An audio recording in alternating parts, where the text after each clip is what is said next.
Will there ever really be a moment of peace with Sailor Guardians and Saiyans running around? Well, let's find out. Hey guys, DB right here, and today I am continuing with What If Sailor Moon Was in Dragon Ball Z? And well, you guys have enjoyed this for 10 parts now. We are now on the 11th part. And now that we've dealt with the Dead Moon Circus arc, or Queen Nehelenia arc, whatever you wanna call it, we are now moving on to the Garlic Jr. arc. As I've said, right at the end of the previous part, Garlic Jr. had just attacked Kami and the Lookout and has trapped him, much like in the original story. Piccolo and Nail, sensing the action, are already beginning an investigation into matters. Now, meanwhile, everyone has decided to celebrate their previous victory against Nehelenia at Master Roshi's house for a big island-sized barbecue and swim. Hey, doesn't get any better than that, am I right? At least that's how our Aussies like to do it. Bottom line is, big feast, food, Goku, oh yes, and of course Sailor Guardians. I think we're in for a good time. Needless to say, Master Roshi's definitely having a field day. Although this would be the first time he's met Sailor Uranus and Neptune. Oh, Roshi, no, just don't. Ooh! Punch to the face. Anyways, so while the festives are going on, Chibiusa and Army are trying to spring Gohan away from Chi-Chi, away from all the studying. After all, he was just as important in the previous arc as everyone else. He deserves a little break as well. So, well, Gohan decides, well, why not? And, well, they all begin to go to Roshi's house together, taking the Nimbus Cloud. Luckily, they're all pure-hearted and can all fit on the Nimbus Cloud. Yeah, I'm not having Icarus in this arc. There's not enough content with Icarus in it, and I think the Nimbus Cloud would transport them all. It would make more sense. I couldn't imagine Icarus having a hard time I can imagine Icarus having a hard time lifting, more than Gohan. Put Chibiusa on his back and Army Mizuno as well. Yep, the Nimbus is the way to travel. Gohan and Chibiusa having fun of it, while Army is pretty much holding on tight to Gohan and Chibiusa as hard as she can. And well, Gohan you just gotta tell Gohan no barrel rolls. Anyway, so the point is, they have all arrived and they're all having a good time and having a party, until, of course, Chi-Chi catches on to this little scheme to get Gohan away from his studies, and of course arrives there, not that long after Gohan, Army, and Chibiusa arrive. And, well, in a way, this is sort of the first time Mamoru has ever seen Goku's wife going off, and he's like, wow, and just staring at Usagi, and is lucky he's got an easygoing girl like Usagi. And well, so pretty much with that, you've got your sailors: Mercury, Mars, Jupiter, Venus, Usagi, along with Gohan, Krillin, and his would-be girlfriend Marin, having a swim, when suddenly this dark mist begins engulfing their surroundings. temporarily, as it appears, suddenly it's beginning to do something to everyone else. Oh yeah, Goku's also taken a swim, by the way, so it hasn't hit Goku yet either. And if you're wondering if this is going to be another Vegeta being mind-controlled, because yes, he's still on planet Earth, Vegeta's achieved his Super Saiyan form, however, he's not very happy about it. Someone had to take over his mind for him to achieve it. To Vegeta, the Super Saiyan transformation is something he didn't earn. If you're wondering what I'm talking about, check out the previous video. So, Vegeta's been inside his ship, training at 150 times gravity since, trying to make up for that insult. I may not have earned Super Saiyan, but I can make it better! So, because he's in his ship, he's not being infected by the Dark Mist. So, Vegeta won't be under Garlic Jr.'s control. However, Sailors Uranus and Neptune are, and Piccolo gets hit. Piccolo and Nail get hit with it also. And well, by the time the mist passes through and the Sailor Guardians take a breath, suddenly they're in the fight for their lives, having to fight their own friends. And they're not wanting to transform and hurt anybody, because this is not supposed to be happening here. But basically, once the Garlic Jr.'s Spice Boys show up, I think that's what they're called, his gang. Once those guys show up, and well, it was actually a bite that infected Piccolo, if I'm not mistaken. So yeah, Piccolo and Nail managed to both get themselves bitten by their friends, because just like the Sailor Guardians and Goku, they're trying not to hurt everybody, and they get the news that Garlic Jr. is back, and he's here to exact his revenge, blah blah blah. Typical supervillain. And well, then you've got it. Moon! I think, is a moon eternal power, she says? I think it is, because it's Sailor Moon Eternal, her last form, so I think she says, Moon eternal power, make up! Mars crystal power, Mercury crystal power, Jupiter crystal power, Venus crystal power, make up! And yes, I suppose if Mamoru would have been infected too, he was not swimming at the time. So Usagi's already heartbroken that she has to fight her Mamoru. I swear, he gets taken over he gets his mind taken over, well, more times than Vegeta. First it's Beryl, then it's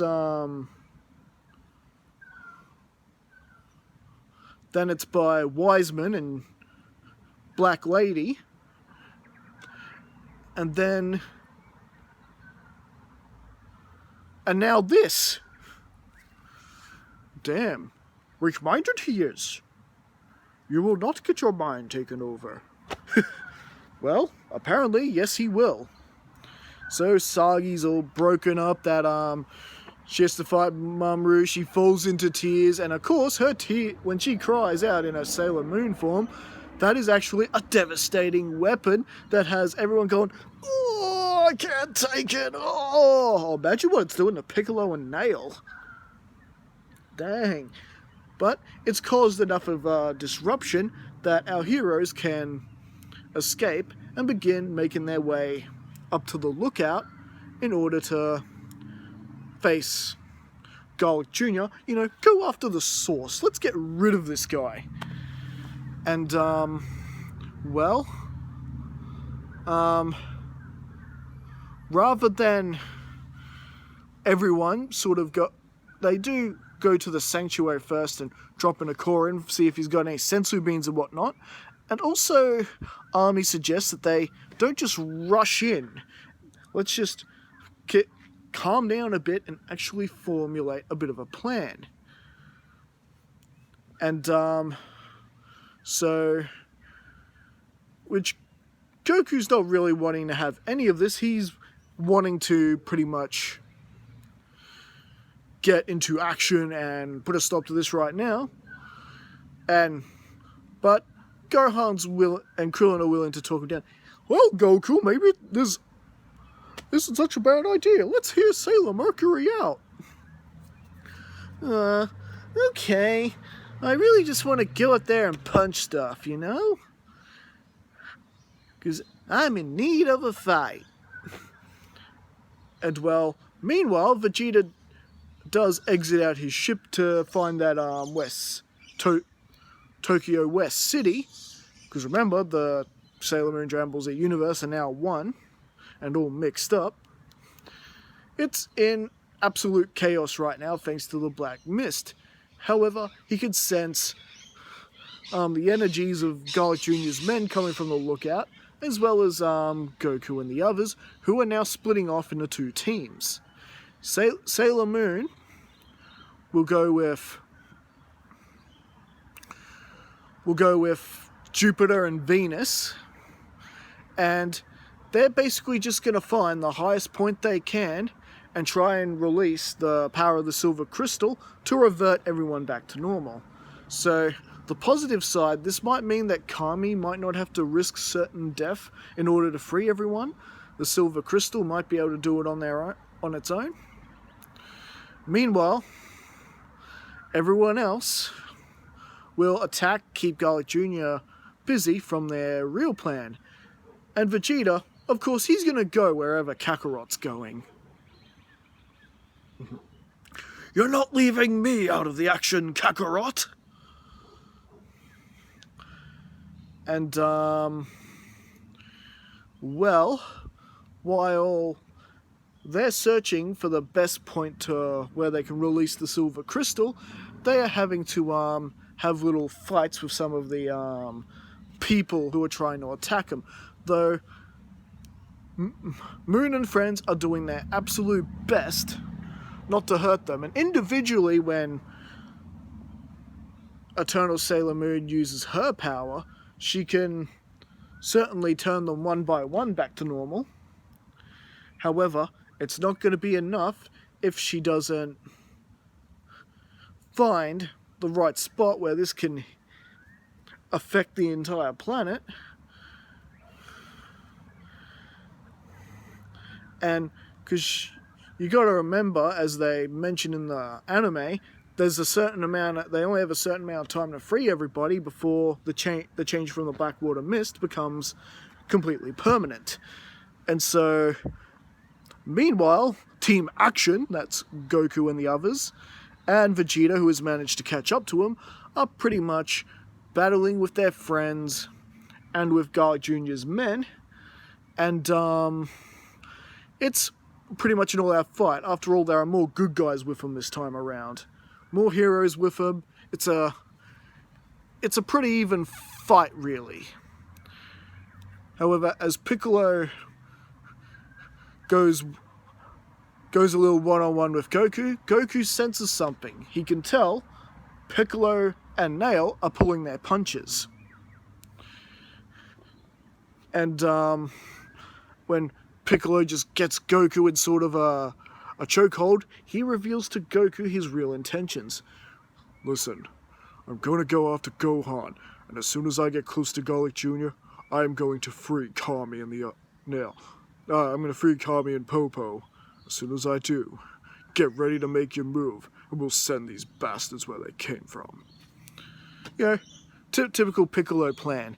And, well, this sort of works out to perfect timing, because pretty much when Gohan and Piccolo starts fighting, suddenly Uranus and Neptune have a little surprise for Garlic Jr. when they suddenly turn on Garlic Jr. and hit him with a surprise attack. After all, this wouldn't be the first time that Uranus and Neptune have resisted someone else's mind control. And that's because, I would imagine it's because they've had blood on their hands before and things like that. They know what the lure of evil tastes like. So they surprise Garlic Jr. with a deep submerge, world shaking, and this forces Garlic Jr. to fall back, and the bottles come flying out. And this is when Mercury hits her Mercury spray mist attack, and Piccolo and Nail are easily able to get there and grab the bottles no problem. With that, they pretty much release Kami and Popo and pretty much make them go down to the surface, just stay out of the way. They have a plan to reverse the evil that's going on, so there's no need for them to really do that. And so Sailor Moon finally finds the highest point in the area, which I guess you could say would be Mount Fuji. Is Mount Fuji actually anywhere near Tokyo? I don't know, but Mount Fuji is there anyway. So Sailor Moon... Did I say it was Venus and Jupiter or Mars and Jupiter? Anyway, whoever it was, gets to the Mount Fuji, and with Usagi thinking about evil Chibiusa and Mamoru and everyone else right now who are causing damage everywhere they're going,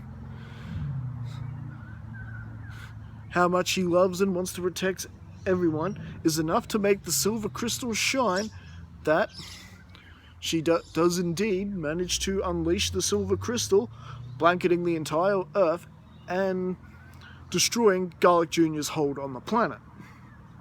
But how could they have released my Black Water Mist? This isn't happening! Gah! Very well. I shall suck you all into the dead zone, and none of you will ever stop me again. Ha ha ha ha! Garlic Jr. transforming into his final transformation, opening the dead zone, and well, this is where things go really bad for Garlic Jr. because, well, what Garlic Jr. did to Goku's friends, it was enough for Goku to indeed push into Super Saiyan as well, and that he was able to defeat the remainder Spice Boys no problem. Vegeta not really liking this one bit. Even now you're gonna outdo me, Kakarot? And well, like I said, Junior has opened up the dead zone, so now the sucking's beginning, and they're having to use all their power to keep themselves still. And well, perhaps they can get a shot at the Markio Star, but they're afraid to let the shield down because they might just get sucked up instantly. But don't worry, because here comes Sailor Saturn. Sailor Saturn, the only person who, above the beach, was not infected at all by the Black Water Mist. If anything, this just awakened her destructive powers. And well, when times like this would come, she'd normally swing her scythe and blow up the planet. No, she is going right up into the dead zone and swinging it right at the Markio Star, destroying it, sucking Garlic Jr. in, and for the longest time, everyone thinks Sailor Saturn suffered the same fate as Junior. But once all the dust is all settled and everyone starts picking up the ruins of the lookout and the mess from the battle, they hear this crying sound. A baby. Turns out, it's Sailor Saturn. She has now been reborn like she should have been reborn at the beginning of the story, but like I said, when the time rift opened, it stopped it. Didn't stop it this time. So now, Hotaru is now, or Sailor Saturn if you were, is now a baby again and will pretty much remain that way until something happens that reactivates her. And well, now with Garlic Jr. down, the Dragon Team and Sailor Guardians go back to the barbecue and finish their party. Now they're celebrating twice as hard. And I think this is where we're going to leave things for right now. So what do you guys think? Did you enjoy this arc? How are things going to go with, now that we're approaching what would have been the Mecha Frieza and Android arc?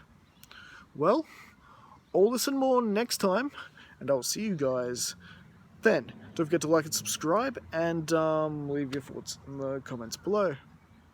Catch you later.